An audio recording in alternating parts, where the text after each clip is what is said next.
La première question a porté sur Woodside. J'avoue que je n'ai pas bien compris parce que je ne sais pas d'où viennent les 43% et tout ce qui a suivi. Je n'ai pas bien compris. Monsieur le ministre, si vous avez mieux compris. Merci, monsieur le Premier ministre. Bon, en tout cas, ce qu'on peut dire sur la question, c'est qu'il faudrait comprendre dans le secteur pétrolier l'origine. Ça c'est une vision synoptique qu'on va essayer rapidement de donner. C'est des projets qui coûtent extrêmement cher. Développer un projet coûte extrêmement cher et en général, dans la partie même primaire sur la recherche et l'exploration en général, la société nationale ou l'État ne met pas de contribution financière. C'est l'opérateur qui vient, qui prend le risque et qui porte en général la société nationale. Maintenant, il y a des quotités qui sont définies dans le cadre des contrats de recherche et de partage sur le développement du projet. Donc, à cette étape-là, il y a un niveau d'investissement que la société nationale ne supporte pas.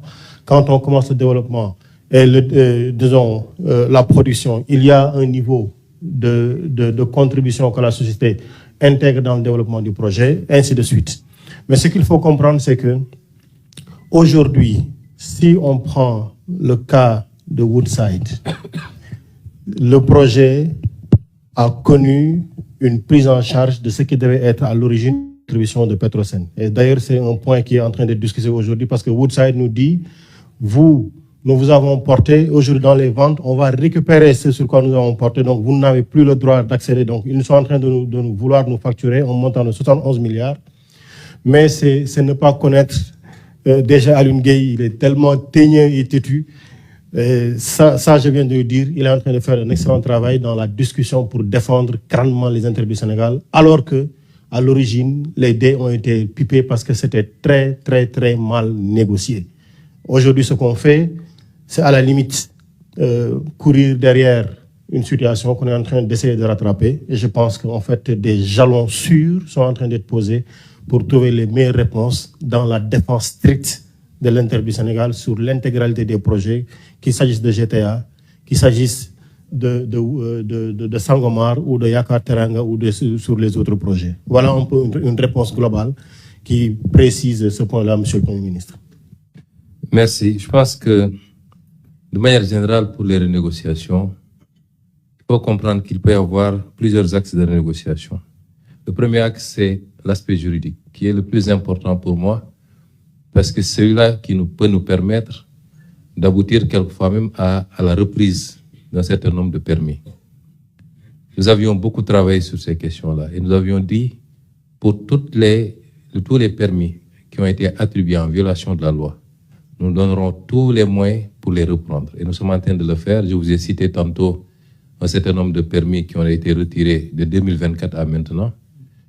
Et je vous ai parlé aussi d'un bloc extrêmement important. Rien que ce bloc, la récupération de Yakateranga, la reprise de Yakateranga et du phosphate, rien que ces deux-là auraient pu suffire à la renégociation.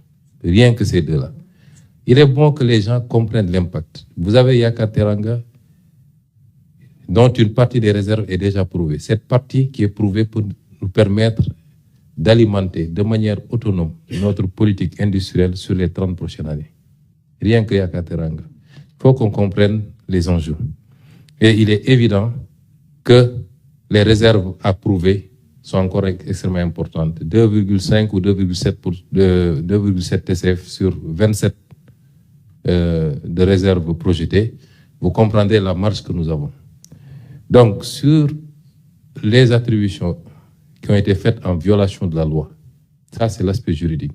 Il peut y avoir des problèmes d'ordre technique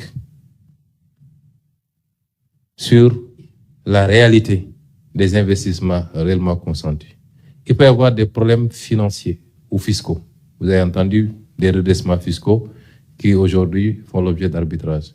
C'est autant d'éléments qui peuvent structurer les relations entre l'État et ces entreprises. Et nous sommes en train de tirer le meilleur profit possible de cette relation avec ses partenaires, tout en évitant, quelqu'un a posé cette question. Notre souhait, c'est d'aboutir à des compromis. Nous essayons le mieux possible et le plus possible d'aller vers ces compromis. Pas de compromission, mais des compromis. Les constats sont faits et une fois qu'ils sont faits, nous invitons nos partenaires autour de la table de discussion. Et pour répondre par ricochet à celui qui a demandé que beaucoup de ceux se disent qu'ils attendent le comité, il y a des négociations avec tout le monde, sans exception. BP, Cosmos, on vous a dit ici ce qu'on est en train de faire avec Cosmos, le compromis qu'on a trouvé sur les semaines ou mois à venir. En tout cas, je ne pense pas qu'on sortira du mois de juin. Aussi bien Cosmos que Petrosen sortiront. L'État du Sénégal reprendra son bien et verra avec qui il travaillera, certainement notre opérateur national. Donc, nous discutons avec tout le monde. Maintenant, les canaux de discussion peuvent différer. Pour certains, nous laissons le ministère et Petrosen conduire les discussions. Pour d'autres, c'est le comité. Mais ils sont tous en contact avec l'État du Sénégal et les négociations se poursuivent. Et ça, c'est ça notre stratégie. Éviter autant que possible les contentieux. Quand on se retrouve autour d'une table, nos partenaires acceptent un certain nombre de choses et nous faisons des concessions sur ce qui est concessible. Et c'est pourquoi jusqu'à présent, il y a encore des récalcitrants, mais on a eu beaucoup d'accords. Des avenants ont été signés, je l'ai rappelé lors de mon propos introductif, et nous allons essayer de continuer autant que possible sur cette lancée. Maintenant, s'il y a des blocages et que ça ouvre sur un contentieux, nous nous donnons les moyens de faire face à ces contentieux. Mais soyez sûrs que nous avons du répondant parce que nous travaillons de manière méthodique. Nous essayons de documenter le maximum possible nos dossiers. Et c'est pourquoi jusqu'à présent, nos partenaires ont compris, ont accepté. Mais sur certains enjeux stratégiques, je crois que nous pouvons nous trouver dans des situations contentieuses. Sur ce qu'on est en train de faire avec tout le monde, me permettez de les questions de souveraineté sont importantes. Nous allons de plus en plus enrichir des chocs au niveau mondial. Si ce n'est pas les pandémies, c'est les guerres fomentées, déclenchées, et malheureusement, avec leur lot d'impact très négatif sur tous les pays du monde, il y a des pays qui sont déjà en pénurie. Nous essayons d'évaluer quotidiennement nos stocks. Nous ne sommes plus trop loin de la rupture, ça c'est sûr. Et c'est pourquoi il est important, dans la gestion de ces ressources, de se donner les moyens de son autonomie d'abord, avant de songer à exporter. Nous y travaillons. Pour le pétrole de Sangomar, ce n'est pas forcément le pétrole le mieux adapté à nos besoins.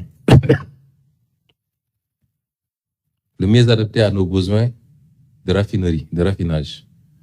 Je crois que il y a des pétroles beaucoup plus adaptés, notamment ceux que nous importons du Nigeria, la variété ERA. Notre pétrole est beaucoup plus adapté à d'autres marchés. Mais dans le contexte actuel, et nous avons discuté, monsieur le directeur général de la SAR est ici présent dans la salle, monsieur Habib, nous avons discuté déjà avec notre partenaire Woodside. Si la crise devait prendre une certaine envergure, c'est de pouvoir utiliser autant que de besoin ce pétrole avec des rendements moins importants, mais nous pouvons satisfaire au moins 50% de notre marché avec ce pétrole. Donc nous avons déjà pris ces mesures-là et c'est le lieu de lancer un appel aux Sénégalais que nous commencions déjà à nous préparer à cette crise. Nous sommes un pays aux besoins extrêmement extravertis. Nous dépendons beaucoup de nos exportations. Et le moindre choc exogène a des répercussions extrêmement difficiles. Le gouvernement avait fait beaucoup d'efforts pour la réduction du coût de la vie, notamment les produits pétroliers, justement, les denrées de première nécessité. Jusqu'où nous pourrons tenir, peut-être pour très longtemps, il faut que nous commencions à nous y préparer, notamment par nos attitudes et nos habitudes de consommation. Réduire un peu un certain nombre de consommations, le gaspillage, parce que nous ne savons pas combien de temps cette situation va durer. Les pays les pays mieux dotés que nous commencent à avoir des pénuries à la pompe, commencent à rationner. Il faut que nous puissions nous aussi nous préparer à ce choc. Et enfin, pour la dernière question, Madame Westerhoff, je crois que la dernière fois, c'est vous qui avez posé encore la question. Vous êtes une récidiviste, vous, là. Écoutez, moi, je me serais attendu à ce que vous me posiez la question sur le retrait de Total. Ou sur, nous sommes dans des enjeux très importants. Ce n'est pas le lieu d'un débat politique. Et certainement, dans un autre rendez-vous, nous aurons à vous répondre. Mais aujourd'hui, nous nous préoccupons beaucoup plus d'enjeux. Le débat politique au Sénégal est un débat comme dans tous les pays, mais ça ne va pas au-delà. Les enjeux ne sont pas politiques pour le moment. C'est des enjeux d'économie, c'est des enjeux sociaux, et nous préférons mettre le cap sur cela. Merci et bon dogo à tous.